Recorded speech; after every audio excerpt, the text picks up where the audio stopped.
Vă salut, dragi prieteni, și bine ne-am regăsit la un nou videoclip. Începem acest material puțin diferit față de tradiția materialelor pe care le prezentăm pe acest canal și aș putea spune că am ieșit puțin în grădină să mă relaxez alături de animalele mele, alături de familia mea. Sper că și dumneavoastră faceți la fel, pentru că, după cum vedeți, afară a început să se încălzească. Mai sunt câteva zile care ne despart de primăvară efectivă și atunci se dau maratonul lucrărilor în grădinile mici și mijlocii, acele lucrări care sunt atât de necesare în proprietățile și în curțile noastre. Și asta o să fac și eu azi, dar întâmplător, ieri treceam prin localitate, veneam către domiciliu și am văzut din nou niște aspecte care pur și simplu îmi dau așa de gândit în fiecare an, în fiecare primăvară, de fapt și de drept. Mulți oameni au început deja activitățile de toaletare ale pomilor în grădinile lor și pun pariu că mulți dintre ei au chemat așa ziși meseriași să le taie pomii sau persoane care cunosc acest lucru. Ei bine, așa cum ați văzut și în titlul videoclipului de azi, vreau să trag un semnal de alarmă pe această cale. Și anume, cum să nu intrați în conflict cu pomii dumneavoastră. Știu că pare banal, dar există această situație și este întâlnită la tot pasul. Da, un conflict între cel care taie pomii și pomul propriu-zis. Un conflict care poate dăuna pomilor dumneavoastră și care le face mai mult rău decât bine. Și despre asta vreau să discutăm în minutele următoare. Așa că iau camera, detaliem despre ce este vorba și după aceea facem un scurt comentariu pe această temă pentru a vă da seama exact despre ceea ce vorbesc.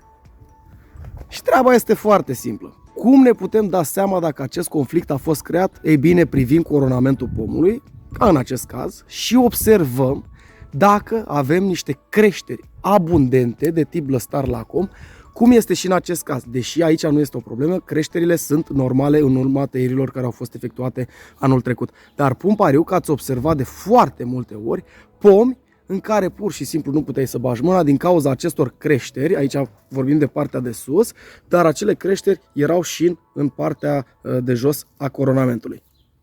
Și treburile stau foarte simplu în acest caz și sunt 100% sigur că ați observat cel puțin o dată în viață, la dumneavoastră în grădină, că a venit cineva să vă taie un pom, sau la un vecin, sau la o rudă, sau pe stradă undeva, creșteri foarte abundente a lăstarilor de tip lacom, acele creșteri verticale, atât în partea de sus a coronamentului, cât și în partea de mijloc sau în partea inferioară. Pur și simplu la fel ca o mătură, dacă aș putea spune așa. Creșteri abundente. Dacă observați acest lucru, atunci conflictul a fost creat și nu este de evitat pe cât posibil să se întâmple acest fapt. De ce spun acest lucru? Pentru că în momentul în care pomul generează creșteri foarte puternice de tip lăstar lacom, atunci aceste creșteri privează pur și simplu pomul de prețioasa sevă, iar vasele conductoare va genera toată creșterea și toată puterea pomului pe verticală pentru regenerare și nu va mai duce seva în ramurile de rod în devenire sau în cele în care noi dorim să creăm șarpanta și noi va trebui în continuare să măcelărim la acei lăstari lacom. De unde vin aceste probleme? Ei, foarte simplu.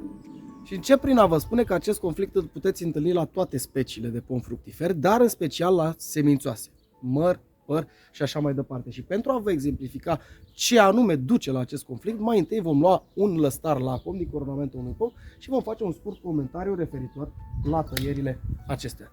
După cum vedeți, aceasta este o creștere verticală, da?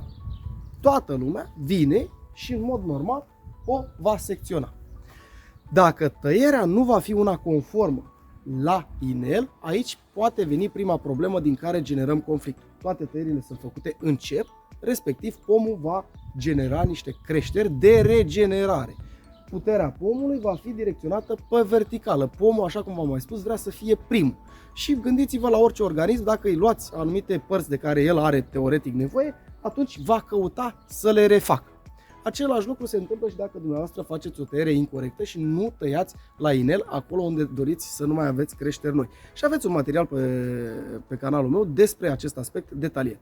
Și după aceea ajungem la partea cea mai importantă. În general, semințoasele au o reacție foarte puternică atunci când noi facem tăieri.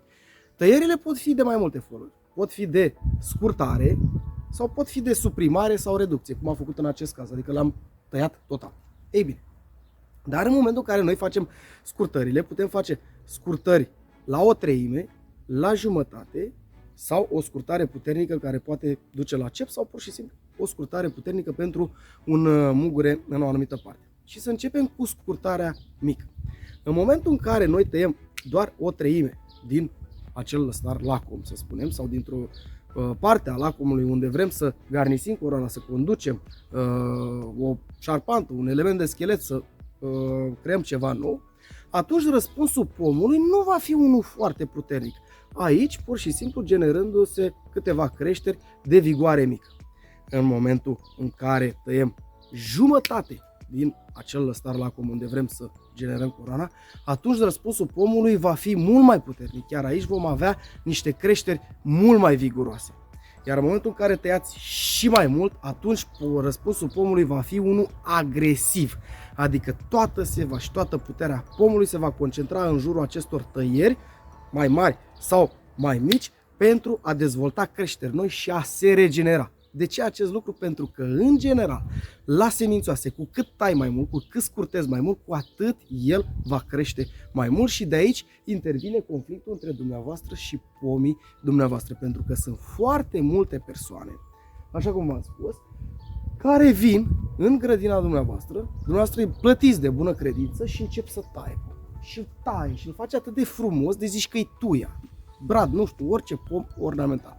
Trebuie să înțelegeți că îi puteți întreba despre acest aspect și dacă nu știți practic, știți teorie, puteți întreba, băi, dar de ce mi-ai degarnisit toate aceste elemente de schelet și mi-ai lăsat doar niște creșteri undeva în vârfuri? În momentul în care tu pur și simplu degarnisești coroana de toate acele elemente, așa cum ați văzut în videoclipul anterior unde am discutat despre tăierile la măr, atunci pomul va avea un răspuns foarte puternic și el va genera niște creșteri mai abundente. Dumneavoastră sau cine vine să taie pomul va veni anul viitor și va trebui din nou să-și concentreze atenția către acele lăstare lacom și iar va începe să le taie. Și pomul iarăși va avea un răspuns agresiv și iară va genera creșteri. Și tot așa în fiecare an și de aici intervine conflictul care se poate crea între cel care taie pomul și pomul respectiv. Dezavantajul, epuizarea pomului în primul rând. Încă un dezavantaj, pomul nu va genera ramuri de rod în devenire sau ramuri de rod propriu-zise pentru că toată puterea lui va fi concentrată spre acești lacuri. Al treilea dezavantaj ar fi că și în cazul în care pomul are câteva ramuri de rod în devenire, el nu va direcționa seva către fructificare, ci el va direcționa seva către regenerare. Iar un răspuns agresiv al pomului, ceea ce noi nu ne dorim în grădină. Mare atenție, vorbim la semințoase și la sâmburoase.